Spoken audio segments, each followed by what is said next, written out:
तो चलिए वेलकम है 2015 का ये रीट का पेपर मैं आपके सामने डिस्कस करूंगा आज। और पहला सवाल आपके स्क्रीन पर रखता हूं, होप सो आपको जरूर समझ में आएंगे। सवाल बहुत बढ़िया थे, अच्छा पेपर था। तो पहला सवाल इस प्रश्न पत्र का था, in the given figure angle B A C is equal to 30 degree, angle A B C is equal to 50 degree and C D E is equal to 25 degree, then angle E A D what. तो देखो इस सवाल को आप दो तरीके से कर सकते हैं। सिंपल सवाल है कि एक आकृति है जिसके अंदर बी ए सी ये वाला कोण 30 डिग्री का दिया है, ए बी सी ये 50 का दिया है और ये आपको दिया है 25 डिग्री का। आपको ये वाला कोण सबसे पहले समझो कि कौन कौन सा निकालना है। हम बहुत जल्दी गलती कर देते हैं, हम इस वाले एंगल को निकाल देते हैं जो कि गलत है। तो सबसे पहले आप कोशिश करें कि आपको कौन सा एंगल निकालना है ये जानने की। तो आपने देखा आपको ये एंगल निकालना है। तो यहाँ पर दो तरीके से सवाल को आप कर सकते हैं, मैं डिटेल में समझा देता हूँ। तरीका नंबर एक तो ये है कि आप ट्राइंगल की प्रॉपर्टी को यूज कर सकते हैं। जैसे आप सभी जानते हैं, अगर मैं एंगल ए बी सी की बात करता हूं इस वाले की, तो त्रिभुज के सभी कोणों का योग अंतः कोणों का 180 डिग्री होता है। 50 और 30 80 ये था, अगर मैं इसमें से 80 निकाल दूं तो ये वाला एंगल मेरा 100 डिग्री का हो गया। आप सभी जानते हैं लीनियर पेयर की प्रॉपर्टी क्या होती है कि एक ही रेखा पर बने सभी एक तरफ कोणों का योग 180 होता है। तो अब अगर 100 का ये है तो 80 का ये हो गया। फिर एक ट्राइंगल बना ईसीडी के अकॉर्डिंग देखें तो टोटल 180 होना चाहिए ईसीडी का, लेकिन ये 80 और 25 दिया है, 105 डिग्री का कोण ये दिया है, तो घटा दें तो 75 डिग्री का ये वाला अंदर वाला कोण बन जाएगा। अब 75 का अंदर बना तो ये लीनियर पेयर बना दोबारा से ए सी, इस पर काट रहा था तो कोण कितने होते हैं 180 का। 75 का ये है, 180 माइनस 75 करेंगे तो आपको मिलेगा 105 डिग्री का ये कोण। तो राइट ऑप्शन 105 हो जाएगा, कोई प्रॉब्लम नहीं है। लेकिन ये बहुत ज़्यादा टाइम वेस्ट होता है इस सवाल को ऐसे करने में, तो हम इसकी ट्राइंगल की दूसरी प्रॉपर्टी भी यूज कर सकते हैं। वो प्रॉपर्टी क्या है उसको भी समझ लो एक बार, कि ट्राइंगल के दोनों अंतः कोणों का योग सम्मुख कोण के बाह्य कोण के योग के बराबर होता है। यानी अगर आप इन दोनों को जोड़ेंगे ए और ई को, इन दोनों का टोटल ये कोण है इसके अंदर वाला इसके बराबर होगा। तो अगर मैं प्रॉपर्टी को देखूं तो इसका कोण कितना हुआ सी का 50 + 30 80। अब फिर दोबारा से देखते हैं ये वाला कोण किसके बराबर होगा, त्रिभुज के दोनों अंतः कोणों का टोटल सम्मुख कोण के बराबर होता है, बाह्य कोण के बराबर होता है। तो आपने क्या देखा 80 + 25 करें तो 105। तो आपको विदाउट पेन ही यहां पर समझ में आ जाएगा कि ये कोण 105 डिग्री का होगा। क्लियर है, समझ में आ गया, कोई प्रॉब्लम नहीं होनी चाहिए किसी भी बात बच्चे को। चलिए बहुत अच्छी बात है। तो एक और सवाल लेते हैं और बढ़ते हैं नए क्वेश्चन की तरफ। चलो ये रहा, two lines AB and CD cut each other at O. If angle AOC is equal to 50 degree, then angle BOC what? यानी दो सरल रेखाएं हैं जो एक दूसरे को O बिंदु पर काटती हैं। अगर ये वाला कोण 50 डिग्री का है तो आपको BOC यानी ये वाले कोण का माप बताना है, ये क्या है। तो देखिए ये फिर वही बात बनती है, मैं इन प्रॉपर्टीज को आपको पहले भी समझा चुका हूं, डिटेल में मैं आपको आने वाले सेशंस में पढ़ाऊंगा। ठीक है, बहुत बढ़िया आरती। डिटेल में मैं आपको आने वाले सेशन में एक एक चीज को क्लियर करता चलूंगा। फिर भी प्रॉपर्टी बता देता हूं एक बार कि अगर दो रेखाएं एक दूसरे को काटती हैं तो इस बिंदु पर बनने वाले कोणों को शीर्षाभिमुख कोण कहते हैं। शीर्षाभिमुख कोण यानी जिनको बोला जाता है वर्टिकली अपोजिट एंगल। तो ये वर्टिकली अपोजिट एंगल होते हैं जो आपस में बराबर होते हैं। यानी अगर ये कोण 50 डिग्री का है तो ये भी 50 का होगा। और लीनियर प्रॉपर्टी क्या, बहुत बढ़िया अक्षय। और लीनियर प्रॉपर्टी क्या होती है, लीनियर प्रॉपर्टी कहती है कि एक तरफ जो लीनियर पेयर की प्रॉपर्टी है कि एक तरफ बने कोणों का टोटल 180 होता है। 50 डिग्री का कोण ये है तो 130 डिग्री का ये बन गया। ये रीट 2015 का पेपर है, ऊपर मैंने लिखा भी हुआ जिससे कि आपको प्रॉब्लम ना हो कि किस ईयर के पेपर को आप पढ़ रहे हैं। तो ये सवाल इस तरह के यानी ज्योमेट्री के दो सवाल 2015 में आए, तो यानी हमें और ज़्यादा मेहनत करने की जरूरत है ज्योमेट्री की तरफ। ज्योमेट्री को हम सॉल्व करेंगे आगे आने वाले सेशंस में, स्टेप बाय स्टेप मैं पूरे चैप्टर्स को लूंगा। ठीक है, डेली शाम को 5:30 बजे। एक और सवाल, क्वेश्चन है, diagonal of a rectangular field is 17 metre and its perpendicular parameter is 46 metre, what is the area of the field. यानी किसी आयताकार खेत का विकर्ण 17 मीटर है तथा परिमाप 46 मीटर है, इस खेत का क्षेत्रफल कितना होगा। तो सिंपल सी बात है, एक रेक्टेंगुलर फील्ड था ये वाला, तो सभी जानते हैं ना रेक्टेंगुलर फील्ड की प्रॉपर्टी क्या होती है, आयताकार खेत। तो आयत की प्रॉपर्टी होती है आमने सामने की भुजाएं बराबर होती हैं। उसने कहा इसका जो डायगोनल है, विकर्ण, ये वाला विकर्ण, ये 17 का है। तो आपको बताना है कि इसका एरिया कितना होगा। देखो सवाल को दो तरीके से फिर हम कर सकते हैं। तरीका नंबर 1 तो ये है कि आप इसको बेसिक से करें। तरीका नंबर 2 है जो इसमें स्मार्ट वे आता है। तो स्मार्ट वे भी समझाऊंगा, बेसिक भी बताऊंगा, जबकि दोनों आपको आने चाहिए, ठीक है ना। तो अगर हम इसकी बात करते हैं तो हमने क्या देखा, यहां पर मुझे ना तो ये पता है, ना तो मुझे एल पता है, ना बी पता, लेकिन मुझे इतना पता है कि आयत का जो विकर्ण होता है ना, वो क्या होता है, लंबाई का स्क्वायर जमा चौड़ाई का स्क्वायर होता है। तो L square plus B square is equal to 17 का स्क्वायर, इक्वेशन नंबर 1। उसने प्रश्न में दिया है पेरीमीटर 46 मीटर है, तो पेरीमीटर क्या होता है, पेरीमीटर होता है 2 into L plus B is equal to 46। तो L plus B is equal to what, is equal to 23। तो आपके पास दो इक्वेशन यहां पर निकल कर आ जाती हैं। बस अब इन्हीं दोनों इक्वेशंस की हेल्प से आपको क्वेश्चन को आगे सॉल्व करना है। तो आपने क्या देखा, आपने पाया, चलो मैं एक काम करता हूं, मैंने एल प्लस बी का होल स्क्वायर किया, जो किसके बराबर होता है, जो होता है L square plus B square plus 2LB। तो एल प्लस बी कितना है, दैट इज 23। तो 23 का whole square is equal to L square, ये देखो L square plus B square plus 2LB। अब देखो L square plus B square का वैल्यू आपको पहले से दिया था, 17 यहां पर दिया था। तो आपने क्या पुट किया, आपने देखा कि भाई 23 का whole square is equal to 17 का होल स्क्वायर प्लस 2LB। अब LB को यहां रखो, इसको आगे भेजा, तो it will give you 2LB is equal to 23 का स्क्वायर माइनस का 17 स्क्वायर। अब एक बार जोड़ दो, एक बार घटा दो, क्योंकि ए स्क्वायर माइनस बी स्क्वायर का फॉर्मूला बन गया ये। 2LB is equal to 23 minus का 17 इंटू 23 प्लस का 17। अब अगर मैं इसको सॉल्व करूं तो LB is equal to what, 23 minus 17 6 multiply by 40 upon 2, तो 20 छिक्का 120। तो LB क्या होता है, LB होता है लंबाई गुना चौड़ाई यानी एरिया। तो आप एरिया, एक तो तरीका ये था जो बिल्कुल बेसिक तरीका है जिससे आप सवाल निकालते हैं, दूसरा तरीका भी समझ लीजिएगा, उस तरीके से आपको और अच्छे से समझ में आ जाएगा। शायद आपको याद हो, मैंने एक बार आपको ट्रिपलेट पढ़ाए थे, और ट्रिपलेट की प्रॉपर्टी क्या होती है, ट्रिपलेट यानी 3 ऐसी भुजाएं जिनसे मिलने पर समकोण त्रिभुज का निर्माण होता है। तो आपने देखा अगर ये एक आपके पास आयताकार खेत था, ये इसका ट्रायंगल था, तो यहां पर क्या देखा, ये 17 है, तो 17 का ट्रिपलेट किसके साथ बनता है, 8, 15 और 17 का ट्रिपलेट होता है। अगर मैं त्रिभुज की बात करूं तो त्रिभुज समकोण त्रिभुज का निर्माण कब होता है, जब आप 17 उसका विकर्ण हो, तो 8, 15 और 17 का ट्रिपलेट बनता है इन तीनों भुजाओं। इसका मतलब क्या हुआ, ये 8 हो गई, ये 15 हो गई, अकॉर्डिंग टू प्रॉपर्टी। अगर आपको वेरीफाई करना है कि सही है तो आप इसका पेरीमीटर चेक कर लो। देखो 15 और 8 23 दूनी 46 तो बन गया। तो विदाउट पेन भी आप इस क्वेश्चन को कर सकते हैं, 15 8 120, एक बार में ही आपका जवाब आपके पास आ जाएगा। तो आपको पेन चलाने की भी जरूरत नहीं होगी। तो ट्रिपलेट भी आपको पढ़ना है, ट्रिपलेट पढ़ने के बाद आप इस क्वेश्चन को, ऐसे क्वेश्चंस को चुटकियों में सॉल्व कर देंगे। वीडियो पसंद आ रहा हो तो लाइक कर दीजिएगा, क्योंकि लाइक करने में बहुत ज्यादा कंजूसी करते हैं। एक और सवाल, चलिए, किसी त्रिभुज में दो भुजाओं की लंबाई का योग सदैव होता है। अब देख लो कितना सारा आपको ज्योमेट्री और मेंसुरेशन से मिल रहा है।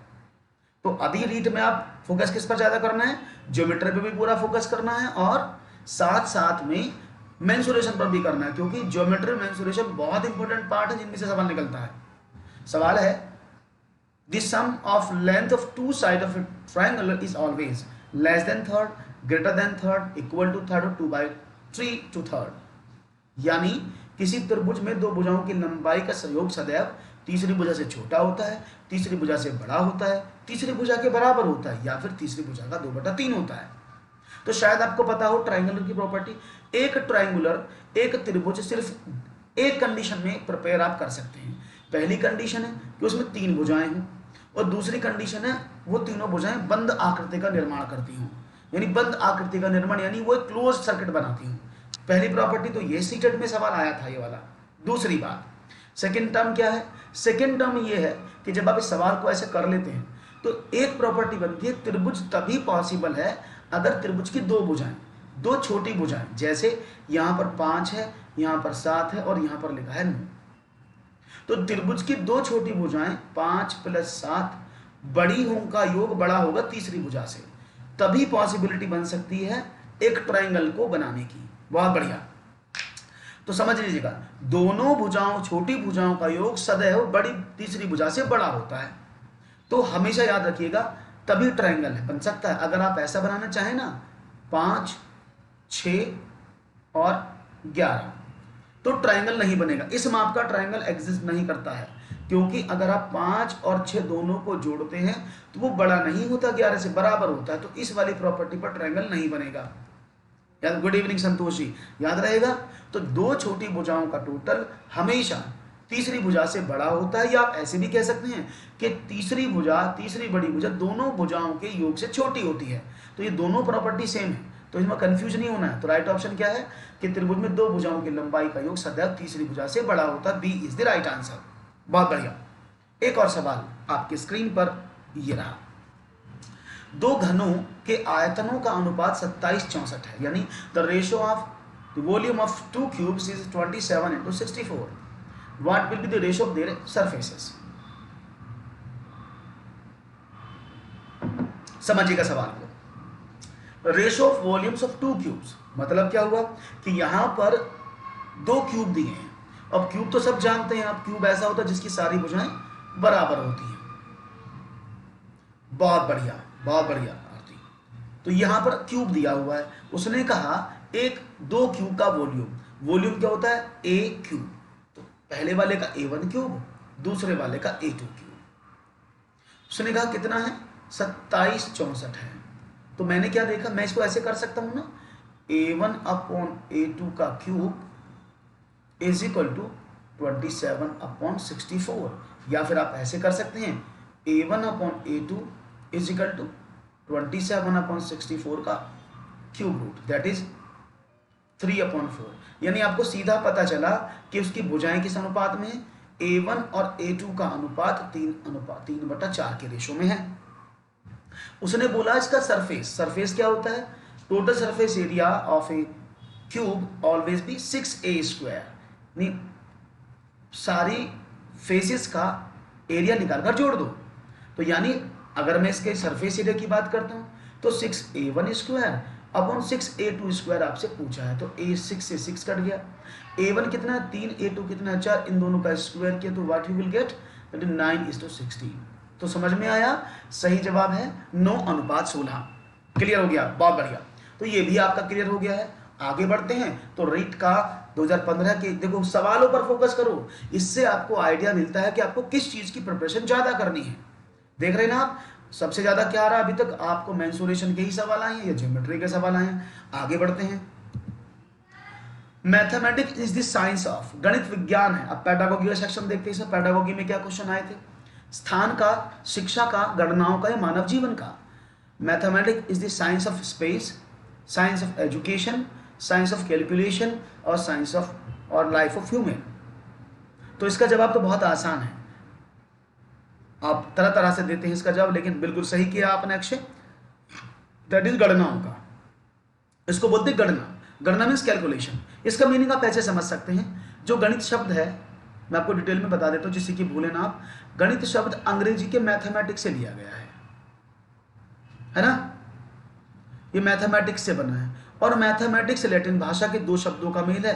पहले का नाम है मैंथानो और दूसरे का है लर्न। अगर मैं मैंथानो की बात करता हूं, इसका मतलब होता है कैलकुलेशन,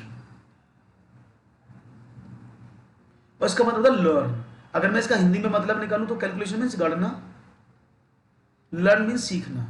तो अगर मैं मैथमेटिक्स की बात करूं तो मैथमेटिक्स का जो वर्ड है वही आपको देता है जवाब क्या, कि गणित मैथमेटिक्स अंग्रेजी शब्द का रूप है। मैथमेटिक्स दो लैटिन वर्ड से मिलकर बना है, मैंथानो और लर्न से। मैंथानो का मतलब कैलकुलेशन, लर्न माने सीखना, यानी गणना सीखना। तो आप सीधा सीधा कह सकते हैं गणित एक ऐसा विषय है जिसमें गणनाओं को सीखा जाता है। आप ये भी कह सकते हैं कि गणित एक ऐसा विषय जिसमें गणनाओं की प्रधानता होती है, और आप ये भी कह सकते हैं कि गणित गणनाओं का विज्ञान है। तो इस वजह से हम इसका ऑप्शन नंबर सी को चूज करते हैं, और आयोग ने भी यही माना है। बहुत बहुत शुक्रिया अक्षय आपका। क्लियर है? एक और सवाल की तरफ बढ़ा जाए तो लीजिएगा। हेलो इसकी classes, one more question for you. Mathematics is the mirror of civilization and culture. Who said this statement. तो यहां पर हम रीट में एक चीज देखो, साथ साथ में ये इसलिए दे रहा हूं कि आपको पता लग जाए कि आपको आखिर पढ़ना क्या क्या है, क्योंकि आपको पता होना चाहिए। जनरली सीटेट में जो है वो डेफिनेशन नहीं आती है, लेकिन जितने भी स्टेट टेट एग्जाम होते हैं उनमें डेफिनेशन भी पूछी जाती हैं। तो यहां पर 4 ऑप्शन आपके सामने हैं, 4 परिभाषाओं के देने वालों के नाम लिखे हैं। तो देखते हैं आपका जवाब क्या है। Mathematics is the mirror of civilization and culture, यानी गणित सभ्यता और संस्कृति का दर्पण है, यह कथन किसने कहा था? बेकन। तो बेकन साहब का स्टेटमेंट था, मैं इनकी की लिख देता हूं जिससे कि आपको याद रहे, कुंजी। डेफिनेशन बाद में बताऊंगा इनकी, बेकन की कुंजी। हाँ, रीट का ही पेपर है अक्षय, आप देखो क्या लिखा है, रीट 2015, ये रीट में आया हुआ ही पेपर है, ये रीट का ही 2015 का पेपर है जो मैं आपको सॉल्व कर रहा हूं, जिससे कि मैं एनालिसिस करा पाऊं आप लोगों को कि आपका सिलेबस कवर अप हो जाए और क्या क्या पेपर में आता है आपको पता लग जाए। ओके, तो बेकन की कुंजी शॉर्ट की, लॉक का तर्क शॉर्ट की, हॉगबेन की दर्पण शॉर्ट की, और डटन की शक्ति और सामर्थ्य, शक्ति या सामर्थ्य, ये इनके क्या है, शॉर्ट की, जिससे आप याद करते हैं। बेकन साहब का स्टेटमेंट था गणित गणनाओं का विज्ञान है, हमने पहले पढ़ा, उसको वही छोड़ो, बेकन की बात करते। रोजर बेकन साहब का स्टेटमेंट था गणित सभी विज्ञानों का सिंह द्वार और कुंजी है, नहीं गणित जो है वो mathematics is the key of all sciences, तो कुंजी उनके स्टेटमेंट में था। हॉगबेन साहब ने कहा गणित सभ्यता और संस्कृति का दर्पण है, तो इसलिए मैंने दर्पण लिख दिया। लॉक साहब का तर्क था गणित का ज्ञान या गणित पढ़ने से बालक के मस्तिष्क में तर्क करने की आदत स्थापित होती है, उसके अंदर हैबिट पड़ जाती है तर्क करने की। और डटन साहब का मतलब था, डटन का मतलब शक्ति, भाई मैदान में कौन डटता है, जिसके अंदर शक्ति होती है, तो डटेगा कौन, जिसके अंदर शक्ति और सामर्थ्य होगा। तो डटन साहब ने 2 परिभाषाएं दी थी, एक तो ये कि गणित का ज्ञान गणित ज्ञान के लिए नहीं वरन शक्ति प्रदान हेतु भी पढ़ाया जाता है, और दूसरा था कि गणित बालक में सत्य बोलने की सामर्थ्य का जन्म करता है, यह सामर्थ्य बढ़ाता है। तो 2 परिभाषाएं डटन साहब की हैं, टोटल 5 परिभाषाएं मैंने आपको रिवाइज कराई हैं, तो इनको हम आगे भी पढ़ते रहेंगे जब मैं इनका डिटेल में पेडागोगी का सेक्शन लूंगा। ओके, एक और सवाल, निम्न में से कौन सा सही है, which one is the true. तो आपके सामने 4 सर्व समीकाएं प्रॉपर्टीज लिखी हुई हैं और आपको देखना है इनमें से कौन सी प्रॉपर्टी को आप सही समझते हैं। a minus b whole square is greater than equal to a square plus b square minus 2ab, a minus b square less than equal to a square plus b square minus 2ab, a minus b square is equal to a square minus 2ab plus b square, या a minus b square is equal to a square plus 2ab plus का b square।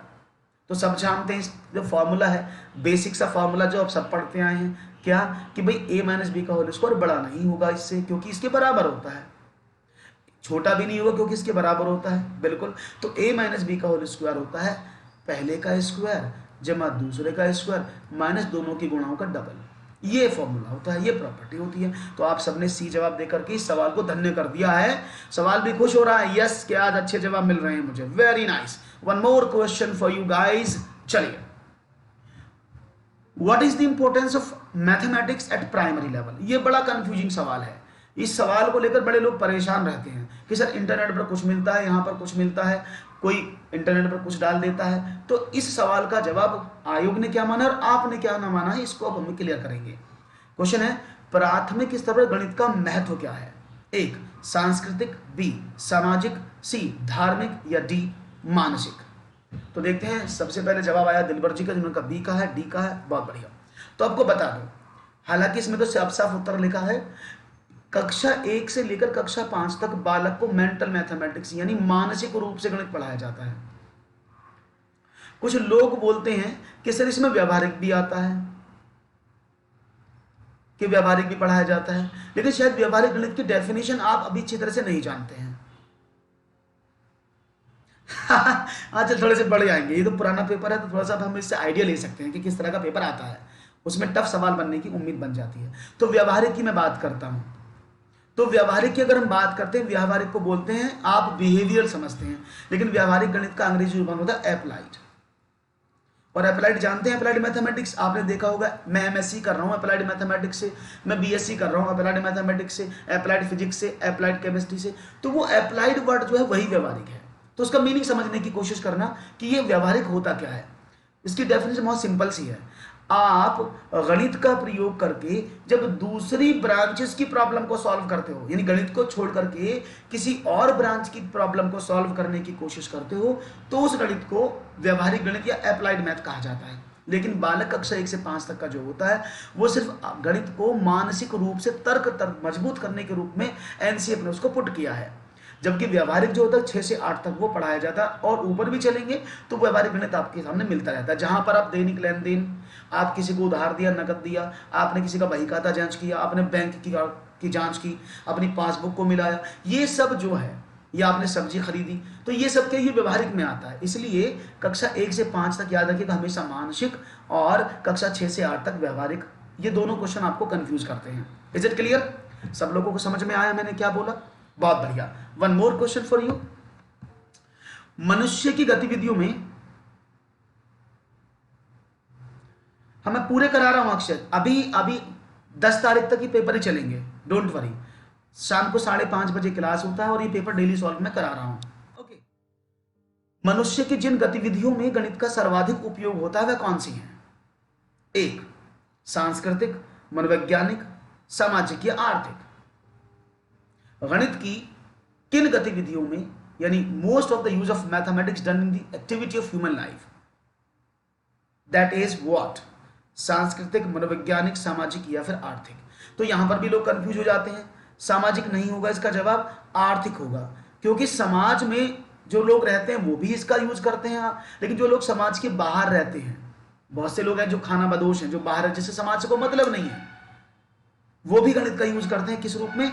आर्थिक रूप में, पैसे के रूप में, क्योंकि वो भी खाना लेते हैं, सब्जी लेते हैं, बाल कटाते हैं, बार्बर्स के पास जाते हैं। तो कोई भी व्यक्ति समाज में, इस दुनिया में रहता है, वो बिना पैसे के लेन देन के नहीं जीवन बसर कर सकता। इसलिए आर्थिक रूप से सबसे ज्यादा गतिविधि में गणित का प्रयोग होता है।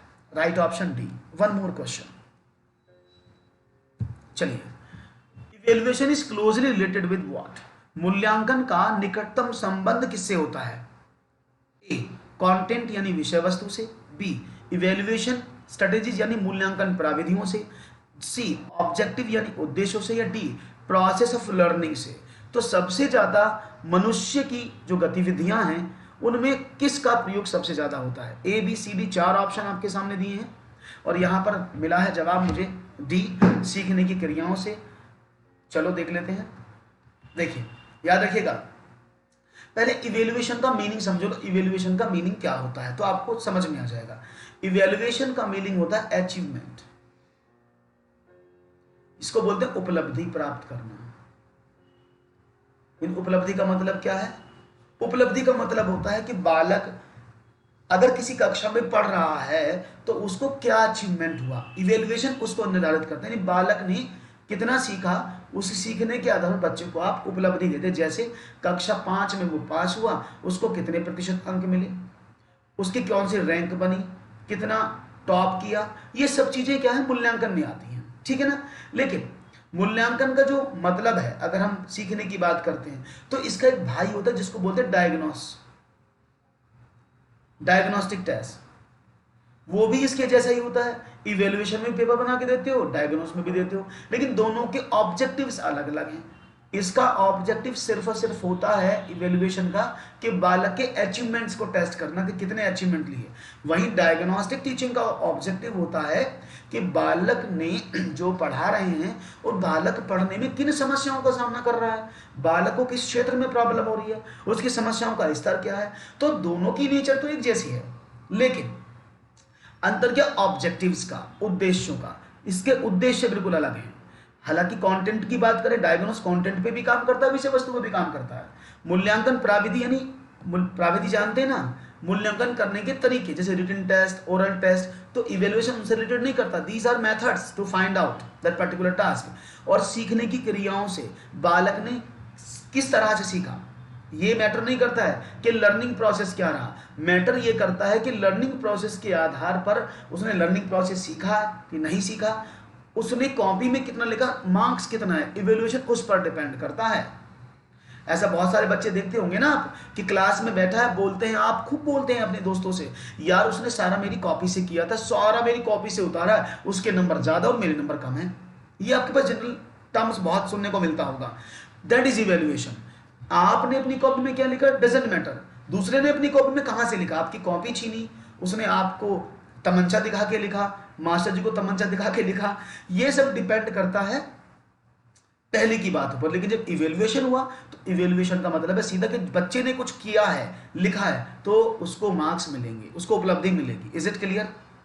तो राय रखेगा, इवेल्युएशन सबसे ज्यादा क्लोज होता है अपने उद्देश्यों के साथ इन चीजों में। एक और सवाल लो, अभी मैंने इसको एक्सप्लेन कर दिया क्वेश्चन को आपके सामने। Difference between achievement test and diagnostic test is what? Of objectives, of nature, of level of difficulty, none of these. उपलब्धि परीक्षण और नैदानिक परीक्षण में क्या अंतर है? किस चीज का अंतर है? उद्देश्यों का अंतर है, प्रकृति का अंतर है, कठिनाई स्तर का है, या फिर इनमें से कोई नहीं? तो देखते हैं आपका जवाब मुझे क्या मिलता है। इस सवाल पर देखूंगा आपका जवाब क्या मिलेगा, तेजी से कोशिश करें। अभी मैंने एक्सप्लेन कर दिया है, अभी मैंने प्रीच वाले क्वेश्चन में इसको डिटेल में एक्सप्लेन किया है कि इन दोनों में क्या डिफरेंस है ना। दोनों की प्रकृति एक जैसी है क्योंकि नेचर दोनों की वही है। इसमें भी बच्चों को आपको पढ़ाना होता है, टेस्ट लेना होता है, डायग्नोस में भी लेना पड़ता है। कठिनाई स्तर का अंतर इसलिए नहीं क्योंकि आप अपना डायग्नोस्टिक पेपर कैसा बनाते हैं ये आप पर डिपेंड करता है। सेम इवेल्युएशन पर अंतर क्या है? अचीवमेंट टेस्ट का यानी इवेल्युएशन का मीनिंग होता है बालक ने क्या उपलब्धि प्राप्त की, और डायग्नोस्टिक टेस्ट का मेन ऑब्जेक्टिव होता है कि बालक ने प्रश्नों को करने में, समझने में कहाँ गलती की, क्या एरिया है, प्रॉब्लम क्या है, प्रॉब्लम का लेवल क्या है। उसके बाद उसके आधार पर उस बच्चे को आप रेमेडियल टीचिंग कराते हो। क्लियर है? ये भी समझ में आया, बहुत बढ़िया। One more for you guys. The most important characteristic of objective type test is, ये बहुत ही बढ़िया प्रश्न है और बहुत ही खूबसूरत है और इसमें बहुत बच्चे परेशान होते हैं कि इसमें से कौन सा सवाल हम करें। तो मोस्ट इंपोर्टेंट कैरेक्टरिस्टिक की बात हो रही है, तो जब मोस्ट इंपोर्टेंट की बात होती है तो उसमें एक आता है, और अगर हम कैरेक्टरिस्टिक की बात करते हैं तो सारी हैं। किसी भी टाइप टेस्ट की ये सारी फीचर्स दी हुई हैं, no problem. Problem is that most important पूछा है, which one is the most important. तो देखते हैं। तो पहले हम रिलायबिलिटी क्या है, वैलिडिटी क्या है और ऑब्जेक्टिविटी क्या है, तो मैं शॉर्ट में बता देता हूं। हाँ समझ, अभी समझाते हैं, डोंट वरी आरती जी। तो मोस्ट इंपोर्टेंट कैरेक्टरिस्टिक क्या है इसको समझने की कोशिश करिएगा। उपरोक्त सभी आप देंगे मुझे पता है, लेकिन उपरोक्त सभी इसका आंसर नहीं होना चाहिए। क्यों? तो पहले समझते हैं ये ऑब्जेक्टिव टेस्ट होते क्या हैं, है ना। देखो, तो पहले रिलायबिलिटी की डेफिनेशन समझ लो क्या होती है, रिलायबिलिटी का मीनिंग क्या होता है। अगर एक एग्जाम आप कंडक्ट करा रहे हो और कंडक्ट कराने के बाद जो आपने रिजल्ट उसका बना दिया उसमें कोई भी परिवर्तन ना आए, वह रिलायबिलिटी है। यानी हमारे एक भाई थे टिल्लू, टिल्लू की कॉपी को 4 टीचर्स ने चेक किया डिफरेंटली।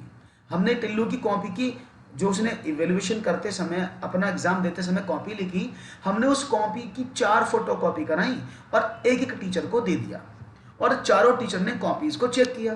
तो पहले टीचर ने 10 में से 8 नंबर दिए, दूसरे वाले ने 9 में से 8 दिए, 10 में से 9 दिए, तीसरे वाले ने 7 दिए, चौथे वाले ने 8 दिए। यानी एक ही शीट को डिफरेंट लोगों के द्वारा चेक कराने पर बालक की कॉपी के उत्तर जो प्राप्तांक थे वो अलग अलग आए। तो यह रिलायबिलिटी नहीं है, दिस इज नॉट रिलायबिलिटी। हाँ, अगर उसकी कॉपी को 4 डिफरेंट टीचर चेक करते और हर कोई उसको इक्वल नंबर देता, यानी ये भी 8 देते, ये भी 8, ये भी 8, ये भी 8, तो उस कॉपी का रिजल्ट, परिणाम किसी भी परिस्थिति में नहीं बदला, तो दैट इज नॉन रिलायबिलिटी। यह क्लियर रहेगा रिलायबिलिटी क्या होती है। तो ये रिलायबिलिटी है। तो जितनी भी परीक्षाएं होती हैं वो रिलायबल कौन सी होती हैं, या तो डिस्क्रिप्टिव या फिर रिटन यानी ऑरल, या फिर आप कह सकते हैं ऑब्जेक्टिव।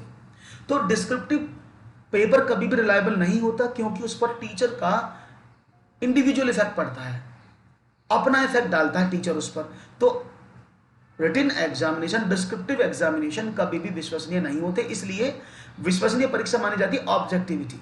क्योंकि टिल्लू की कॉपी को अगर 8 या 20 मास्टर भी चेक करेंगे और टिल्लू ने ऑब्जेक्टिव में आंसर्स को फिल किया है, तो सबको पता है इसका आंसर एक है, आंसर की बन जाएगी, उसके बाद दे दिया जाएगा। बात समझ में आई? तो यानी ऑब्जेक्टिविटी और रिलायबिलिटी दोनों एक दूसरे की बहुत क्लोज हैं। अगर एक परीक्षा ऑब्जेक्टिव है तो वो रिलायबल भी है, दैट इज द पार्ट। अब इसके साथ साथ एक कहानी और सुनिएगा, ये वैधता क्या होती है उसको भी समझ लो। वैलिडिटी का मतलब होता है कि जो परीक्षा जिस चीज को मापने के लिए बनाई गई है वो उसी का मापन करे, उससे फालतू दिमाग ना चलाए। जैसे कि मैं आपको समझाता हूं, सपोज करते हैं आपको सीटेट का पेपर देना है या रीट का पेपर देना है, और रीट के पेपर में आपको पीसीएस का पेपर दे दिया जाए, तो क्या वो वैलिड होगा? नहीं, क्योंकि सीटेट का लेवल अलग है, उसका सिलेबस अलग है, उसका क्राइटेरिया अलग है। तो वैलिडिटी ये कहती है कि जिस परीक्षा को जिस मापन के लिए बनाया गया है वो सिर्फ उसी का मापन करे। अब हुआ क्या? हुआ ये कि आपके सामने एक पेपर आया सीटेट का या रीट का, ओके, रीट का पेपर आपके सामने आया। उस पेपर में पेपर क्या था? ऑब्जेक्टिव था। तो जब आप समझते हैं जब ऑब्जेक्टिव पेपर होगा तो रिलायबल भी होगा, यानी विश्वसनीय भी होगा, ये तो बात क्लियर होगी। लेकिन unfortunately 20 question out of syllabus आ गए, आउट ऑफ सिलेबस 20 क्वेश्चन आपको आउट ऑफ सिलेबस दे दिए गए।